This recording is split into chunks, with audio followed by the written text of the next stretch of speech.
A cada número lo están básicamente agregando. Mira, ahí tenemos al lado tuyo, a tu derecha está Miami, está Santa Ana, California, Hialeah, en tercer lugar, otra ciudad separada. Newark, en Nueva Jersey, y North Las Vegas, en Nevada. Sí. Continúa, perdón. Y básicamente lo que están diciendo, por ejemplo, que en Miami más de un 30% de la población gana por debajo de lo que es el nivel de pobreza en los Estados Unidos. Están tomando en cuenta también, por ejemplo, cuánto uno tiene que pagar por alquiler en la ciudad de Miami, que es una cifra bastante alta.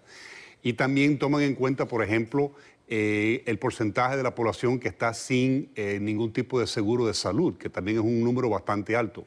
Y también toman en cuenta otros factores, cuántas horas se trabajan en Miami, cuánto se tarda uno en llegar a su trabajo, y todo eso llega a la conclusión que Miami es la peor ciudad en los Estados Unidos. Y creo que hasta cierto punto tiene sentido, pero también lo están comparando con otras ciudades mucho más pequeñas, claro, que son ciudades en una situación totalmente diferente.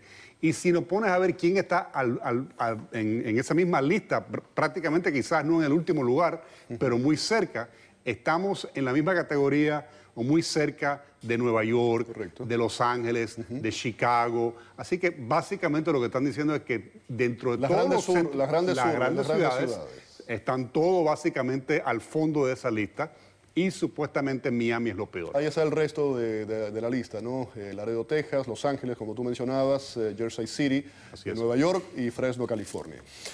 José Ángel, como mencionaba él, se dice que gran parte de la población, de nuevo, de la ciudad de Miami, más de un 30%, está en una posición de necesidad. Estamos hablando, cuando se dice esto, debajo del nivel de pobreza. Efectivamente.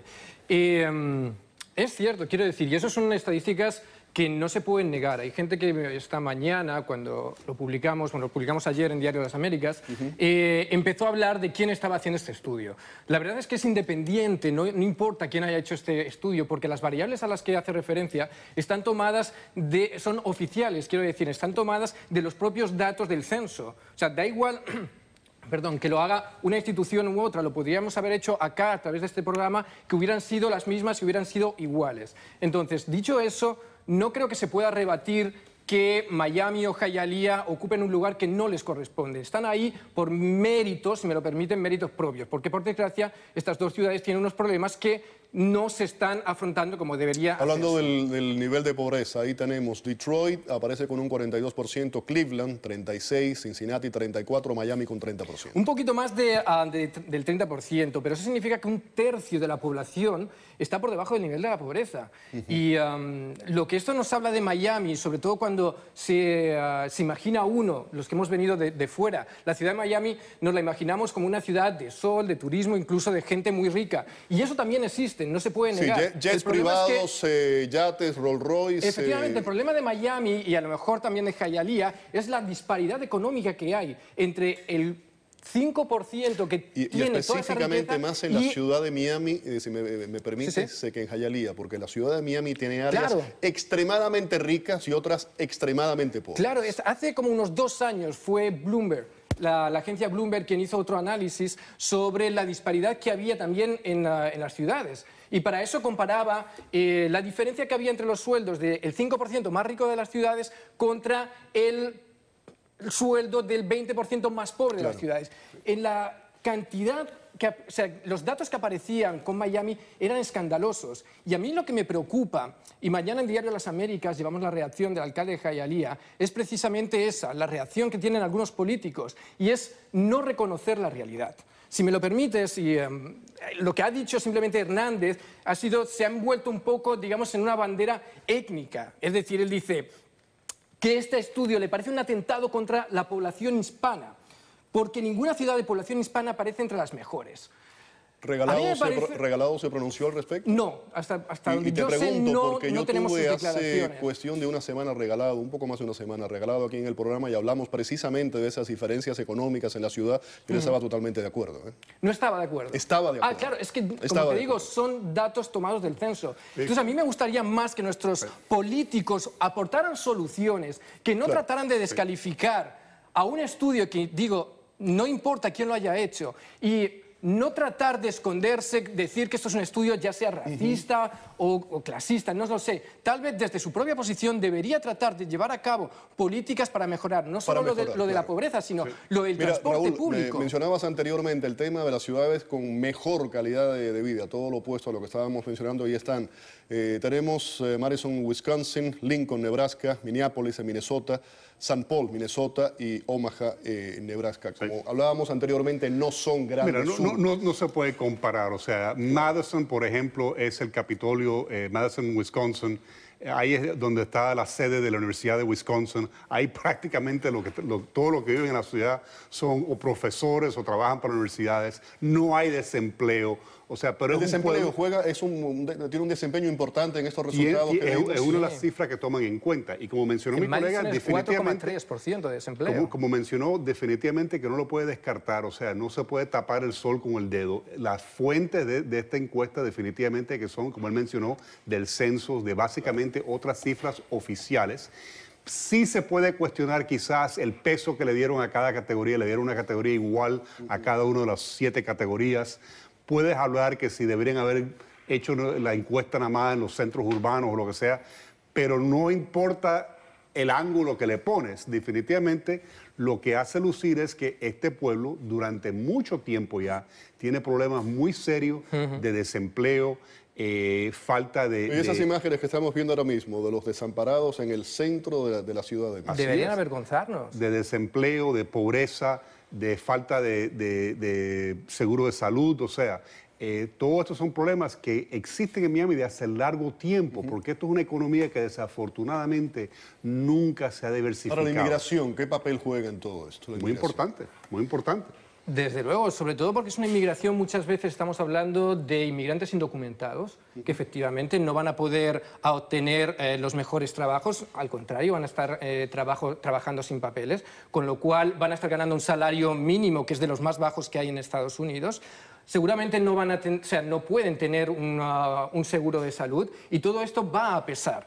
Hay una cosa que también se estaba comentando y es que Miami no puede ser la peor ciudad cuando todo el mundo quiere venir aquí y sobre todo cuando, si hubieran tenido en cuenta otros parámetros, digamos, la ciudad hubiera subido en esta clasificación. Y es cierto, hace unas semanas Forbes publicaba otra clasificación de cuáles eran las ciudades más cool de Estados Unidos y Miami aparecía en el 13º puesto. ¿Pero aparecía Miami, aparecía el condado, aparecía Miami? Aparecía Miami, como es la región. Pero hay una confusión con eso, porque muchas veces se refieren a Miami, están hablando del condado, están hablando de Miami. Queda muy claro. Y sobre todo fuera de Estados Unidos, en Europa, se habla de Miami, se refieren a Miami Beach, no están hablando específicamente del área de la playa. Sí, hombre, pero vamos a hablar claro también, o sea, hablando del condado también, o sea, si te pones a ver el condado en general, por supuesto, definitivamente que hay Miami Beach, Coral Gables, cientos de municipios en los cuales existe, o sea, grande cantidad de dinero, de negocio, lo que sea,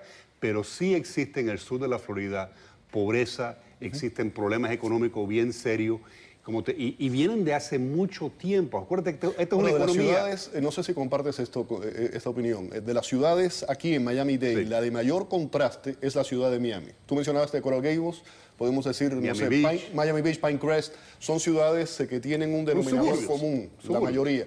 La ciudad de Miami es diferente. Te puedo decir el área de Coconut Grove, donde hay unas casas espectaculares y hay mucho dinero, y te vas a otras áreas muy pobres. Pero ese es el problema que estamos observando acá en la ciudad. Y es que no estamos hablando realmente de una ciudad, estamos hablando de ciudades que viven de espaldas.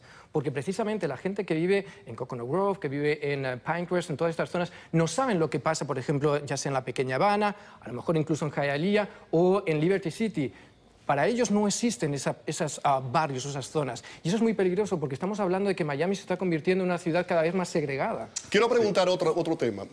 Ponen un renglón que ellos lo catalogan, le ponen el título de conciliación de la vida laboral. Es algo así como la calidad de vida, el disfrute de la vida, ¿no? Entonces, se tienen en cuenta las horas de trabajo promedio, ¿no?, en estas ciudades y también el tiempo que se consume en ir de la casa al trabajo. ¿Y cómo quedamos ahí en esa categoría? Pues quedamos mal. Es que el problema es que en todas estas categorías, en todas estas estadísticas, acabamos casi en los últimos puestos.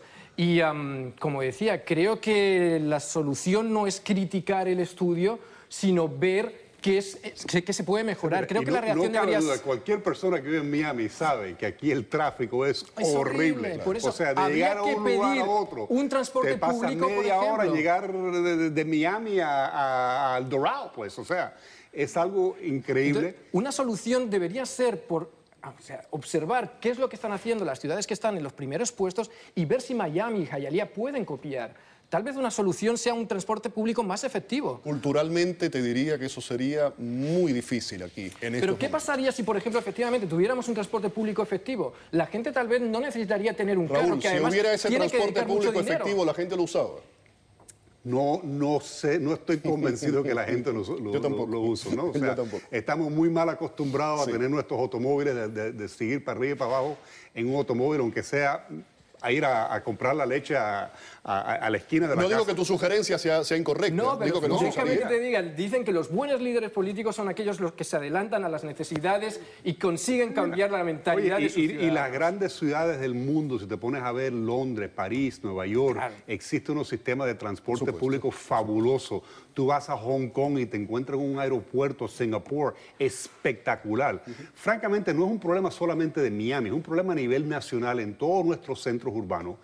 La infraestructura de este país, desafortunadamente, sigue en el siglo XX y el resto del mundo, me parece a mí a veces, cuando te pones a ver las grandes ciudades del mundo, están en el siglo XXI y nosotros seguimos en el siglo XX en términos del transporte público, habrá que en cambiarlo. términos de infraestructura. Habrá que cambiarlo Y la no- gran contradicción de todo esto es, viene de nuevo un boom inmobiliario aquí al sur de la Florida y básicamente Brickell, la zona del downtown, que es ciudad de Miami, es el centro de todo Es que esto. de hecho una de las causas por las cuales Miami es tan caro y por las cuales el estudio refleja que la gente tiene que dedicar tanto dinero a la renta, y hay otros estudios que hablan de lo que se tiene que dedicar a la cesta básica, es en parte por esa inmigración, digamos, turística o económica que viene a la ciudad a invertir, a comprarse Pero esos apartamentos. Una cosa muy importante, Félix, hablando de la ciudad de Miami en particular. En la ciudad de Miami, el 70% del presupuesto de la ciudad de Miami va para pagar los salarios de los policías, de los bomberos. Eso de todo el sería mundo. otro O sea, tema. si sí. te pones a ver realmente lo que queda para proveerles servicios al público, es mínimo. ¿Por qué? Porque tenemos una burocracia increíble, con unos salarios y unos beneficios que francamente yo no creo que nosotros como sociedad lo podemos sostener indefinidamente. Estamos de acuerdo. Gracias a los dos por haber estado aquí en el programa. Muchísimas Un gracias. placer. Vamos a la pausa. Al regreso vamos a conversar con el padre de Cristian Aguilar. Va a contarnos cómo enfrentó él y su familia, ¿no?, el juicio del asesino de su hijo. Va a estar con nosotros. No se pierda su testimonio.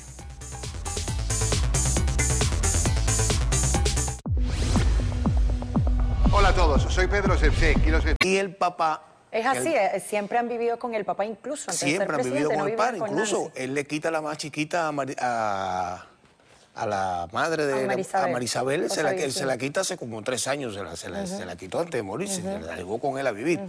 Pero ¿qué pasa? Que María Gabriela comienza a asociarse mucho con Fidel Castro en los viajes a La Habana, con los nietos de Fidel Castro, los hijos de Fidel Alejandro, de Fidelito. ¿Cuántos años tenía en ese entonces los hijos de Fidel? No, el nieto mayor de Fidel puede tener ahora mismo unos 28, 29 años. Entonces, que dime con quién anda y te Y diré te quién diré eres. quién eres. Y entonces empezaron todas estas cosas ahí en Siboney, en el barrio, y los paseos, la historia, los almuerzos y los desayunos con Fidel. Y esta niña empezó entonces a convertirse ya, de hecho, en la heredera del poder, bajo perfil, sin que nosotros lo supiéramos y sin que eso saliera a la luz. Mira, ¿desde cuándo comienza esta formación? Porque revisando material y recordando mis andanzas de reportera en Venezuela cuando cubría a Hugo Chávez, en el 2008, y ya Sí. te voy a mostrar eso a ti, en el 2008, Chávez ni pensaba padecer Ni de lo que morirse, murió. claro. Pero ya anunciaba que María Gabriela podría ser su sucesora. Vamos a escucharlo. Mira todo lo que me ha rendido, María, mira todas las notas que he tomado, sobre todo que me estoy volviendo a ser cadete y me estoy despertando a las 5 de la mañana. Hoy sábado, fue un poquito, dormí hasta las 7, pero todo esto lo escribí. Oye, estoy haciendo unas tablas de cruce, María, que te dije ayer, ¿ves, Rosa? El esbozo y el anillo, cómo se cruzan el esbozo y el anillo. ¿Ves? Y toda la tesis de Zaratustra del superhombre. Eso es punto cero. Primero dice, estamos esperando a Fidel. Tiene Claro. las dos, a María Gabriela y a Rosa Virginia. ¿Y a quién le enseña su teoría? ¿A quién le muestra su ideología? Claro, en cámara, porque- delante de todo el mundo, a María Gabriela. A María ¿Desde Gabriela. cuándo comienza esta preparación en Esto Cuba? comienza estando tú en Venezuela como reportera mucho antes del 2008. Esto empieza cuando comienza este siglo. Cuando Cuba, Fidel nos da la tarea de comenzar a mandar jóvenes a La Habana y Fidel entonces vuelve a aprender aquella cosa de las escuelas de trabajadores sociales, incluso una de las academias militares más importantes de Cuba la convierte en Cojímar en una escuela nacional de trabajadores sociales. Por ahí. ¿Qué son los trabajadores Mira, sociales? eso existe en Cuba desde la época de la colonia, pero eso más bien antes de que a Fidel se le ocurriera este nuevo estilo de las escuelas, era para trabajar con la salud pública, con los ancianos, con la gente de psiquiatría, con los locos, etc. Ya Fidel, cuando retoma esto, quiere politizarlo y sabe, porque Fidel para hacer el mal es el número uno, muy inteligente, que aquí puede adoctrinar muchachos. Y entonces empieza a traer de Venezuela a muchos jóvenes menores de 25 años a meterlos en esas escuelas, no solo en La Habana, en todas las que creó en Santiago de Cuba, en Villa Clara, en Holguín y después en todo el país. ¿Qué pasa? Que muchos de estos jóvenes que estaban, primero que estuve en la selección, seleccionamos a los jóvenes que estaban muy pegados y que estaban trabajando con gobernadores y alcaldes chavistas. Los mandamos a La Habana. Los encerraban en la escuela, por decirlo de alguna manera, pero esos jóvenes los fines de semana le pagaban 10 y 15 dólares a los security en la escuela para irse a La Habana y conocer La Habana, conocer La Habana Vieja, caminar por La Habana. Y veían otra realidad. lo diferente, es decir, la Escuela de Trabajadores Sociales le estaba diciendo que el comunismo era la última Coca-Cola del desierto, que los CDR, que la FMC, que todas las organizaciones que inventó Fidel entre el 60 y el 61 era lo mejor que podía existir para controlar un país, para vivir en felicidad. Cuando ellos llegaban a La Habana veían al cubano que no tenía que comer, al cubano mendigando en las calles, a la jinetera, no había transporte, los apagones. Y muchos de estos jóvenes regresando a Venezuela, que los cursos eran de 30, 60 o 90 días y hasta 6 meses, cuando llegaron renunciaron a volver a La Habana a estos cursos porque no tenía, como decimos los cubanos, que ver la lista con el billete. ¿Y qué pasa con María Gabriela Chávez? Porque Ahora, María Gabriela no es precisamente la más comunista ni socialista que digamos. No, Estamos cansados de ver fotos en un concierto de Madonna en París, comprando en Nueva York. Montando en su avión privado, que están en Baracoa los 4 Yendo aviones, a conciertos con Justin Bieber. puro Chanel y de todo. Ok. Es una de un gusto muy capitalista. Entonces, ¿Pero qué pasa? ¿cómo hace Fidel para lidiar con eso? No, lo que pasa es que una vez que llega Jorge Arriaza, a Fidel se le ocurre, con varios de sus asesores, captar a jóvenes de los hijos o familiares de los hijos del poder, como bien dice esta pantalla. Es decir, comienza entonces hijos, hermanos, sobrinos de alcaldes, gobernadores, y hay un grupo que desde el año 2011 se está formando en La Habana, en la Escuela Superior del Partido Ñico López, que nada tiene que ver con las escuelas de trabajadores sociales, y en ese grupo ha estado Jorge Arriaza, está María Gabriela, están los hijos de Cilia Flores. Es decir, que esta nueva generación tiene formación. Claro, hay una formación VIP, primer nivel, diferente a los cientos de miles de jóvenes venezolanos que pasaron por La Habana, que ya no existe, disculpa, ya no existe en la Escuela de Trabajadores Sociales. Eso en el 2011 Raúl lo desmanteló, porque eso fue robo, gasto de dinero, y ya eso no existe. Pero existen estos cursos especiales. Hicieron entonces un lugar para instrucción especial para estas personas provenientes de Venezuela, hijos del poder. Del poder, claro, de personas bien vinculadas al chavismo, de personas bien vinculadas a la revolución, e incluso han participado de estos cursos nietos de los venezolanos que en los años 70 se formaron en La Habana y en Moscú. Bueno, ya me vas a decir quiénes son los profesores y cómo se imparte esa ideología que ya para muchos dentro del chavismo lo sienten como una oposición dentro de la ideología Porque del estos son- PSV. Claro. Y vamos a escuchar ahora sí a Chávez. En el 2008, cuando no pensaba Ni morirse. que se iba a morir. A ver, todo el mundo sabe que se va a morir, pero no de la manera como le pasó. Vean lo que dice María Gabriela. Ustedes verán esta patria grande y libre. Yo creo que no la veré, porque este es un camino largo. Pero si no la veo, como dijo el poeta, ¿qué me importa? Por ahí está mi hija María, que es como ustedes. Ustedes son como hijos ya. Me basta, dijo Andrés Eloy Blanco, que en los ojos que vean la patria libre, independiente y socialista, palpite mi sangre. Eso me basta para luchar toda la vida por esta amada patria, la Venezuela. A confesión de parte, relevo de prueba. ¿Cómo le enseñan a ella la patria socialista y libre? ¿Cuál es esa corriente de pensamiento libre y socialista? ¿Y quién se la enseña en Cuba, María Gabriela? Mira, estos muchachos como María Gabriela, Rosa Virginia y muchos de ellos, estos no van a una escuela en La Habana a dar clases con un profesor de historia o de marxismo. Estos tienen una vinculación directa con la primera secretaria de la Unión de Jóvenes Comunistas en Cuba, con la secretaria general de la Federación de Mujeres Cubanas, que hasta el otro día fue la difunta Vilma Espín, que fue la presidenta, con el secretario, el coordinador nacional de los CDR, es decir, con los principales dirigentes de las organizaciones políticas y demás. Estos son los instructores personales de estos muchachos. ¿Incluso el hijo de Maduro? Y, mira, el hijo de Maduro, primero tú sabes que Maduro ni se encargaba de su hijo, ni para ninguno de nosotros existía hijo en Maduro, porque él no estaba... No, es verdad, nunca se había visto. Nunca. Ahí está. Ahora, ¿qué pasa? Ese muchacho que tiene son 21 años. Ese muchacho cuando cumple 18 años, que Maduro es canciller de la República, se ve la necesidad de mandarlo para allí también. Y lo mete en La Habana también, dentro del grupo, de este grupo selectivo, junto con los hijos de Cilia, que estaban estudiando y superándose el hermano de Diosdado Cabello. Estas eran peticiones de Chávez en vida. Esto puede ser cualquier cosa, pero esto es una idea de Fidel Castro.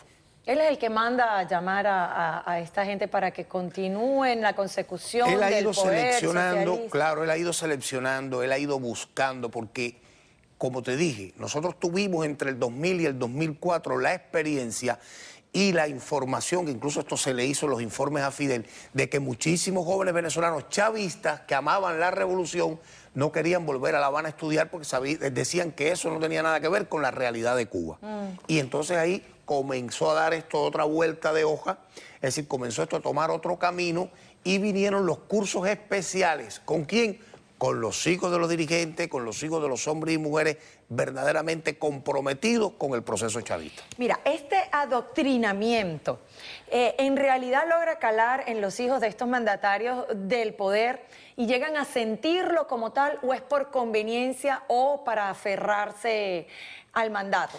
Porque Mira, yo me imagino, muchos dicen, por ejemplo, María Gabriela, que la mandaron para la ONU porque no se quería salir de la Casa, de la Casa Blanca, de la casona donde vivía. Entonces, bueno, vamos a darte un premio de consolación, te mandamos para la ONU, pero quizás aferrar al poder. Ellos logran sentir como, yo no tengo dudas, que Chávez siente el socialismo y el comunismo por dentro. Pero estos niños... Estos niños, mira, lo que pasa es que ella puede ser comunista porque a ella no le falta nada. Es decir, es lo que tú me estabas diciendo. Ella puede ser comunista, puede ser revolucionaria, puede ser bolivariana, pero en definitiva ella tiene escolta, ella no se le va la corriente, ella tiene toda la cantidad de papel de baño que ella quiere, tiene los viajes, ella tiene un avión privado de los 4 que dejó el padre. Bebe whisky con los amigos. Bebe whisky, se hace fotos en Instagram, la publica. Eso es lo de menos. Mira, es novia del protagonista de la novela. Sí. No, y de eso no hablemos. Ha tenido sus novios en La Habana también. Bueno, todo el mundo puede tener sus... Tú puedes tener los novios que quieras. ¿Quiénes son los novios? ¿Pero novios comunistas? Novios comunistas. El nieto mayor de Fidel fue novio de ella. El nieto mayor de Fidel, viste ropas de marca, viaja a París y lleva el día capitalista también. Y estudia en España. Tiene una carrera, es uno de los hijos de los nietos de Fidel que tiene carrera en España. ¿Y cree y siente el socialismo como Fidel o no? ¿Está Ellos pegado no a su sienten ideología? ningún socialismo, pero son los nietos de Fidel y entonces a eso tú no les llega. Pero mira, ¿qué pasa con estos muchachos? La realidad es que ellos saben que el sistema no funciona, pero ellos tienen que seguir, a juro, como dicen los venezolanos, el camino del padre. Ya ellos tienen que morirse ahí. Vamos a concluir y dime una respuesta corta, mi querido Ubaldo. ¿Puede hacerle una oposición, María Gabriela? ¿Está preparada para esa otra línea dentro del Partido Socialista de Venezuela que no apoya las medidas de Hugo Chávez y que tú sabes que es el chavismo duro? Y te estoy hablando de María Elisa Osorio, de Héctor Navarro y de todos quienes le hicieron frente. Porra, Jorge Jordani, que criticaron a Maduro. Claro. ¿Puede ella unirse a esa Freddy línea? Bernal está en esa línea también. ¿Puede ella Mira, ella juntarse estaba uniéndose a esa línea. Recuérdate que el otro día, antes que tú salieras de vacaciones, ella andaba por Isla Margarita con los militares, Uy, amigos me lo del hubiese padre. encontrado, madre mía. Ella andaba por Margarita con los amigos del padre, reuniéndose. Ella anduvo por los estados más importantes, Bueno, pero es dirigidos que el por gobernador generales es Mata chavistas. Figueroa. Claro, un gran amigo Bueno, de su dime, padre. no me contestaste, ¿es capaz de ella unirse y hacer una Cuando línea lo aparte estaba entre el haciendo, PSV? Silvia Flores la sacó para la ONU. ¿Qué te parece? Pero lo puede hacer. Incluso desde Nueva York. Desde Nueva York. Haciendo lobby con y desde los Nueva York, cancilleres. y desde Nueva York va a llegar a ser la embajadora permanente de la ONU antes de asumir las elecciones. Bien. Aquí nos sentaremos a hablar de eso. Tenemos la próxima semana para hacerlo. Gracias. Gracias. Huberto Mario. Cariñosamente Ubaldo para mí. Amigos, no se vayan. Al regreso hablaremos de Popeye, el sicario de Pablo Escobar en Colombia. Podría estar asociado a un nuevo crimen en ese país después de salir en libertad luego de 2 décadas. Pero antes, les hablo de Google. Prueba drones para realizar entrega de compras por internet. Ahí está. Google anunció un sistema de reparto de mercancías con drones siguiendo los pasos de Amazon. Durante los últimos 2 años, la compañía ha estado desarrollando de forma secreta el proyecto denominado Project Wing. Según Google, estos aviones demorarán solo 2 minutos para entregar paquetes en cualquier punto de una ciudad de tamaño medio, pero aún queda mucho para que la idea se concrete como un servicio. Este domingo, la Escuela de la Pantomima funciona en las ruinas del Teatro Musical. Contra todos los obstáculos. En La Mirada Indiscreta, este domingo a las 8 por TVO. Vive por 7 días realidades extremas que son más comunes de lo que pensamos. La realidad tal como es. Ahí te pueden violar también. 7 días, todos los domingos, a las 10 por TVO. Ahora, durante la venta regreso a clases en Rooms to Go Kids, elija entre nuestra selección inigualable de muebles seguros, divertidos, funcionales y muy económicos, solo para niños y adolescentes. La selección más impresionante de dormitorios y accesorios que pueda encontrar. Y financie libre de interés hasta enero 2020, por más de 5 años. Comience el año escolar con grandes ahorros y financiamiento libre de interés hasta el 2020, en la venta regreso a clases de Rooms to Go Kids. Y Federico Arellano, quien es abogado colombiano, lo vamos a tener también en un contacto vía telefónico. Buenas noches, Federico, gracias. Muy buenas noches, un saludo especial a la audiencia de Miami y la costa de Estados Unidos. Gracias, Federico. Cristian, a ciencia cierta, ¿está más seguro, dado su récord criminal Popeye, dentro de la prisión que fuera? ¿Podría estar él ahorita temiendo por su vida? Pues es claro, evidente que puede tener miedo de que le suceda lo que le ha pasado, por ejemplo, a Griselda Blanco, que fue dada de baja hace 2 años por criminales en Medellín. Pero después de muchos años. Claro, pero hay que tener claro también de que este sujeto cumplió una pena. Yo realmente pongo en duda, yo no, o sea, no diría que no hay la posibilidad remota de que quieran atentar contra su vida, pero es una persona que de acuerdo al proceso judicial colombiano, en las leyes colombianas cumplió una pena que se le impartió. Se podrá debatir que si era más larga o más extensa y obviamente las víctimas quedan en deuda, como sin duda van a quedar en deuda con el proceso de paz con las FARC. Pero finalmente es un delincuente que le dio la cara al país, que pagó por sus delitos, sea no el tiempo que hubiéramos querido como colombianos, pero le dio la cara que ningún otro criminal le dio y mucha gente en la clase dirigente política que estuvo vinculada con los narcotraficantes no le han dado la cara al país. Federico, él cumplió las 2/3 partes de la condena. No es muy poco el tiempo que pasó en la cárcel, apenas 20 años, 23 años. ¿Para tan alto récord criminal? Bueno, yo antes que nada quiero extender un saludo al doctor Cristian, pero manifestarle que él puso la cara, él ayudó con la justicia a esclarecer un crimen, el de Luis Carlos Galán, motivo por el cual hay un condenado que es Santofimio y eso se ha logrado dilucidar. En el caso nuestro, en el caso de la masacre de la bomba de la Venda Bianca, donde asesinaron a mi padre y a 106 personas más en pleno vuelo, evidentemente no ha habido ninguna colaboración de parte de parte de Popeye, y motivo por el cual nosotros consideramos que él no ha cumplido, digamos, en toda su extensión para ser beneficiario de los subrogados penales que establece el derecho penal colombiano, al cumplir las 3/5 partes, no son 2/5 sino 3/5 partes de la condena impuesta por el homicidio de Luis Carlos Galán. Eso 1. 2, él salió libre pasando por encima de una sentencia en firme en contra, porque él tenía una condena de un juez de la República en firme por concierto para delinquir y narcotráfico, que se la impusieron en 2008 por 12 años, es decir, él tenía que estar en pena efectiva hasta 2020 preso, o en el mejor de los casos con rebajas y subrogación penal hasta el 2018.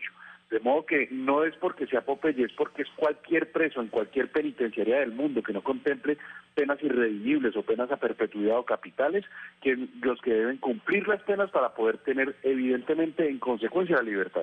Libertad que desde un comienzo que se conoce que cualquier preso que ingrese a una cárcel deberá tener, salvo las excepciones que acabo de mencionar, es decir, penas capitales o penas a perpetuidad, caso en el cual no aplica para Colombia. Bueno, es que hay que poner en contexto a la audiencia, Federico, y es que uno de los delitos que cometió John Jairo, alias Popeye, fue haber volado con una bomba a un avión en donde murieron, entre otras personas, el padre de Federico. Pero siendo cierto lo que él cuenta de la parte jurídica, ¿cómo es que entonces Popeye está en libertad, Federico? Eso es un tema que no se explica a nadie. Jurídicamente no tiene asidero desde ningún punto de vista. Es decir, yo no creo que el señor Oscar Galán, que es el juez que está vigilando esa condena de 2008 por concierto para delinquir y narcotráfico, teniendo en sus manos una sentencia ejecutoriada, salga a decir que Popeye no puede salir sin ningún argumento. Evidentemente el argumento más contundente que tiene pues es la sentencia, y una sentencia en firme en contra de un narcotraficante que tiene que pagar una pena por concierto para delinquir y el tipo penal de narcotráfico. Pero entiendo que hubo una rendición de la pena por... Y que tiene una vigencia hasta 2020 o en el mejor de los casos hasta 2018. Y luego sale la Fiscalía, que es el ente encargado de investigar si hay condenas en contra de Popeye vigentes para poder promover su salida, y dice que no tiene ninguna condena vigente. Entonces sigue siendo vulnerable el sistema judicial colombiano, Federico, Cristian, continúa siendo vulnerable el sistema judicial colombiano, incluso con quienes delinquen, como lo hablábamos, el proceso de paz, por ejemplo. Sentarse en una mesa, obvio que si tienes que hablar con ellos dentro del proceso de paz, pero como lo critica el expresidente Álvaro Uribe, pueden tener beligerancia política. Sí, pero lo que hay que tener en claro, y yo entiendo el dolor de Federico y en ningún momento estamos manifestando, y yo en mi caso personal no estoy diciendo de que Vázquez tenga derecho a, digamos, o que estemos de acuerdo que haya salido libre, pero también hay que tener en claro también que el sistema judicial colombiano está abierto también a la interpretación de las normas, y desafortunadamente muchos jueces incurren en muchas ocasiones, incluso las altas cortes, en unas interpretaciones de las normas un poco equivocadas, que muchas veces llevan a consecuencias nefastas para el ordenamiento jurídico colombiano. Entonces, en este caso, estamos viendo un caso típico en donde la justicia colombiana interpreta una situación y falla a favor del reo, en este caso de Vázquez, y le permite quedar en libertad. Pero también hay que tener en claro también de que puede que no haya colaborado, en este caso, con la bomba de este avión de Avianca, pero también es cierto que no solamente él participó en este evento, entonces también habría que involucrar a otros delincuentes que probablemente ya están muertos. Entonces, pues es bien complicado. Pero lo único cierto es que la Fiscalía hizo el análisis, según ellos no hay nada pendiente, entonces ¿dónde está la justicia colombiana? Si hay algo pendiente, como lo dice Federico, entonces resulta un poco extraño que el delincuente haya sido dejado en libertad. Mira, se me agota el tiempo y no quiero dejar de hablar de este personaje porque es a ciencia cierta. Popeye es una persona bien particular, como tú lo dijiste, como lo era Griselda Blanco, la madrina, a quienes justiciaron muchos años después. Mi pregunta es, ¿este tipo de criminales siempre tienen un doliente, aunque el cartel en donde trabajaba ya no exista, en donde me imagino que la generación de narcos en Colombia es otra? ¿Hay unos ajustes pendientes con él? En la mafia las cuentas... Las calles, pues, no digamos en la calle nunca se pierden las deudas, sobre todo las deudas como las de Popeye. Lo único cierto es, y para decirte algo para terminar, las FARC en este momento están adelantando un proceso de paz y es prácticamente algo calcado de lo que se pasó en esa época. Un grupo que rinde al país por miedo al terror, por miedo a los delitos y a los grandes crímenes que han cometido. Y entonces, con la diferencia de que estos sujetos probablemente no van a pagar ni un día de cárcel por sus delitos, mientras que este señor Vázquez sí pagó, aunque sea 23 años de cárcel. Entonces, ahí estamos como en ese tema de perdonar. Y si vamos a perdonar a las FARC, también tenemos que, pues, o sea, tener en cuenta que aunque sea pagó 23 años de cárcel. Entonces, creo que ahí está la discusión, sin dejar a un lado el dolor de las víctimas, que eso, ni en el caso de los narcotraficantes, ni en el caso de las FARC, jamás se va a poder reparar ese daño irreversible que se hizo. Bueno, lo cierto es que John Jairo salió el martes, el miércoles en la noche. no se sabe dónde está, tiene régimen de presentación, pero ha sido uno de los narcos que más ha hablado desde la cárcel. O sea, que esta historia pique y se extiende. Gracias, Cristian, por haber estado con nosotros. Y Federico Arellano al regreso. No se vayan, vamos a hablar del llamado síndrome distrófico. Al regreso con la doctora Clara Senior y Cristina Balinotti. Ya volvemos. Hola a todos, soy Pedro Sepsek y los espero para nuestra cita de cada noche. El personaje que no esperaba, el ángulo diferente, opinando sin temor a la confrontación, yendo a fondo. Lo que pensamos sobre cosas que los afectan a usted, lo que pasa a nivel local, nacional e internacional, de una forma diferente, en profundidad, claro, a fondo. De lunes a viernes a las 8 por América TV, la cadena hermana de TVO. Venta de Labor Day en Balsán, solo por 4 días. Camisetas de mujer 3 por $4.99. Ventiladores $16.99. Pullovers para niños y adultos 3 por $4.99. Olla Reina $49.99. En Balsán. Ahorra miles esta semana durante la venta liquidación de verano de Honda. Nuevos Hondas en venta desde $149 al mes. Elegida la mejor y más confiable marca sobre todas por $2,000 menos que Toyota. El auto SUV y minivan número 1 en ventas al detalle. En liquidación desde $149 al mes. O maneja con 0 de entrada. Con más accesorios estándar, más millas por galón y más espacio que Toyota por $2,000 menos. Ahorra miles con el 0.9 durante la venta liquidación de verano esta semana en tus agencias Honda del sur de Florida. En IKEA, no solo diseñamos muebles, también diseñamos buenos días. Pequeños experimentos. Ideas grandes. Ideas brillantes. Y un futuro mejor que te puedes llevar a casa hoy. Imagina que todos los días fueran un poco mejor para todos.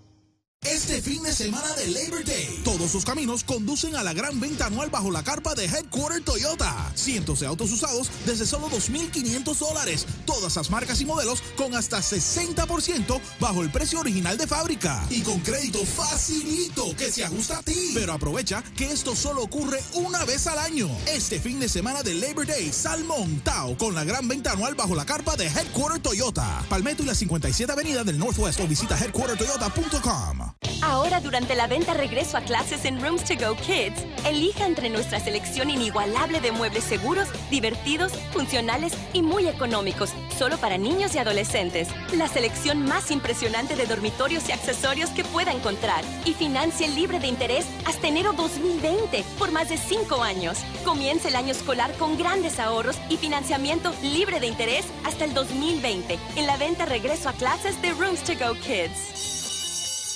Venta de Labor Day en Balsán, solo por 4 días. Ventiladores $16.99. Camisetas de mujer 3 por $4.99. Toallas, compre una y lleve la segunda gratis. Olla Reina $49.99. ¿Dónde? En Balsán.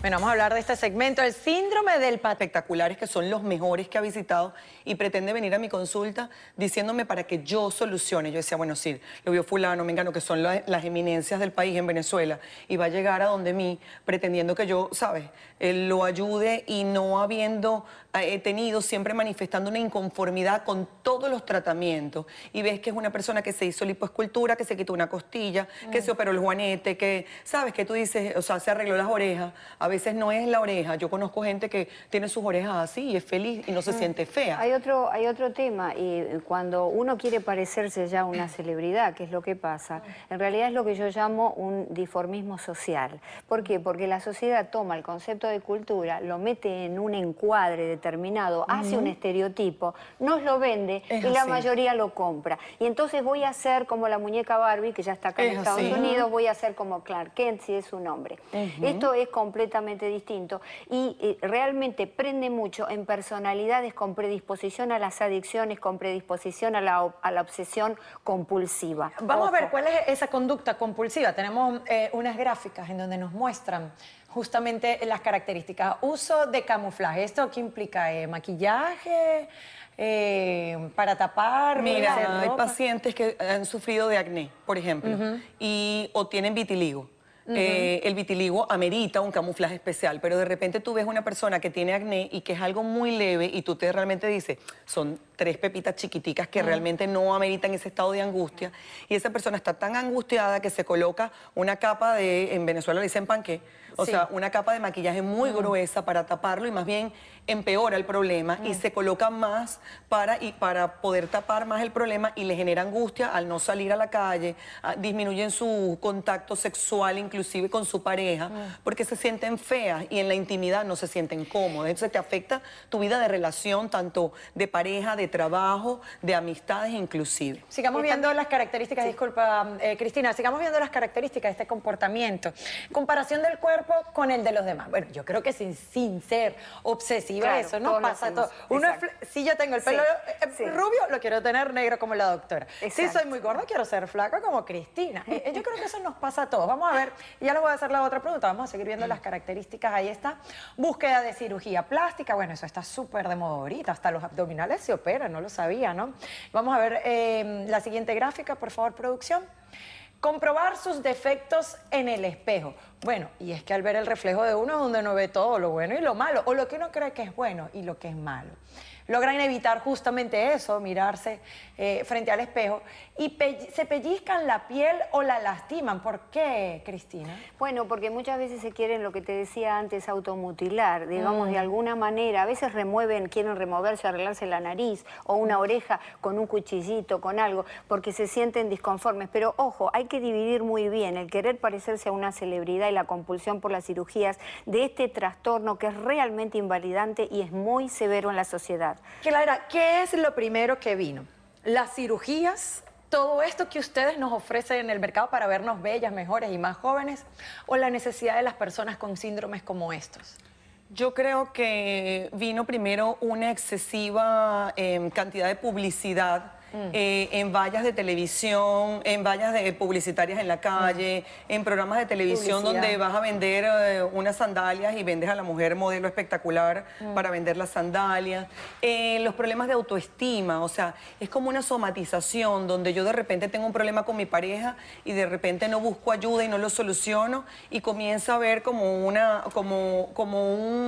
problema de autoestima y de no sentirme conforme con lo que veo en el espejo. A veces ocurre que la pareja, estás con una persona con la que tienes una síndrome de confluencia, esa persona con la que tú de repente es muy importante para ti, la opinión de esa persona mella tu autoestima, tú como quien dice no la tienes bien fortalecida, te lo crees y comienzas a sentir como que realmente esa persona tiene razón y te ves muchos defectos en ti. Pero mira, por ejemplo, el caso Michael Jackson, no es un disformismo corporal, fíjate, es un caso de una personalidad adictiva, de una personalidad compulsiva, que fue maltratado en la infancia. Y si vemos a la biografía de él, el padre le decía siempre desde chico, qué fea nariz que tienes.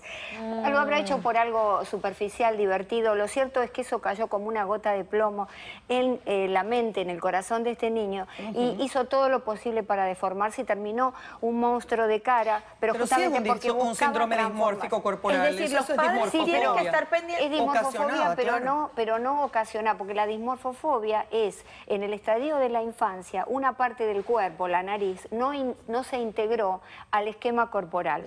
No tiene que ver con el maltrato, con la autoestima. Lo otro sí tiene que ver, lo que sucede es que la autoestima finalmente cae. Es decir, que nosotros como padres cuando dicen, no sigas comiendo, que te vas a poner como una bola, mira cómo estás de gordo. Eso es terrible. Por ejemplo, eso es terrible. Eso es terrible. Y lo hacen muchos porque padres. Le afecta la autoestima, además genera todo lo contrario. Claro. Cuando tú le dices todo, te digo porque a mí me pasó pequeña, yo era muy delgada, muy delgada, y mi papá me decía, come. Una vez que engordé, me decía, adelgaza. A ver, 30 segundos, Cristina. Ahorita a las niñas, incluso regalos de 15 años, aquí los Sweet 16, porque aquí son los 16, les regalan una operación de pecho. Claro, eso es una cosa terrible. ¿Cuál es tu pregunta? ¿Es eso previo o eso es impulsivo a este tipo de síndrome? Sin duda, estamos generando de alguna manera, no el síndrome, porque el síndrome en realidad tenés que haber tenido esa falla en la evolución de la imagen o de incorporación de la imagen, pero estamos generando una generación de individuos superficiales, de niños adictivos. Bien. a cosas que no deben serlo. Ojo con eso y consecutivamente pues los padres. Gracias. Cristina Balinotti, psicóloga clínica. Clara Senior, se está estrenando, por cierto, con una estética. ¿Dónde la dirección? Rapidito. En 7000 Southwest, 62 Avenida, aquí en South Miami. Piénsenlo, que si van con este síndrome no las van a arreglar, ¿no? Así que mírense bien frente al espejo, hay una belleza interna y exterior que tener. Gracias, chicos, amigos. Recuerden, nos vemos a las 11 al cierre. Ya venimos, hacemos una pausa.